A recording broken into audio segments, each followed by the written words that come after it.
Hi, I'm Andy Alloway, and I'm the owner of Deeb Realty.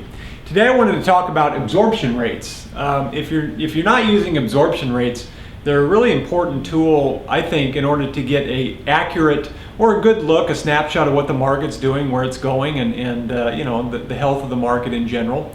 Is it a buyer's market? Is it a seller's market?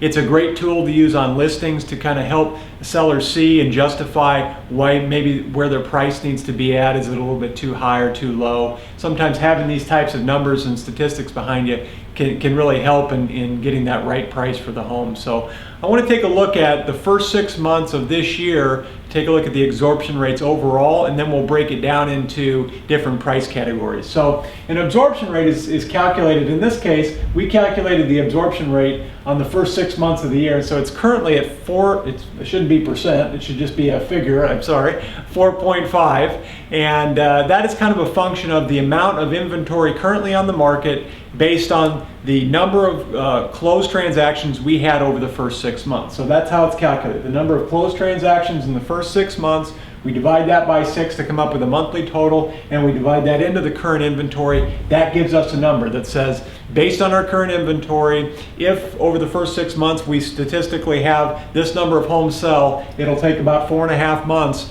for our current inventory to go.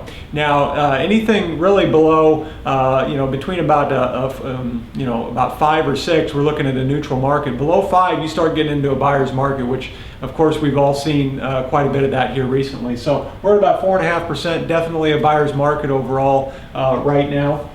As we break it down in Omaha into price ranges, active properties under 200,000, there's 2,766 of them. That gives us an absorption rate currently at 4 for all properties under 200,000.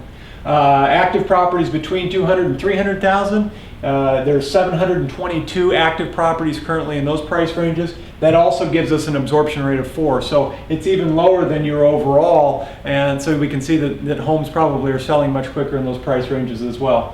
Active properties between 3 and 500,000, there's 553 on the market, and the absorption rate you can see goes up now, 6.6%. And again, common sense would dictate, and people that are in the industry understand that as our price points go up, you've got less buyers, your buyer pool is smaller in that. So that's what the absorption rate is indicating there as well. And then properties over 500,000. We've got 240 properties currently in the MLS over 500,000 for sale, and that gives us an absorption rate of 13.7%. So again, significantly higher. There was 105 properties that sold for the first 6 months of the year over 500,000. With our current inventory of 240 properties over 500,000, that means that it would take, based on those numbers, 13.7 months in order to sell all the current inventory. So again, a great tool when you're going in to those higher price listings to say, look, we got to be patient, our buyer pool is smaller,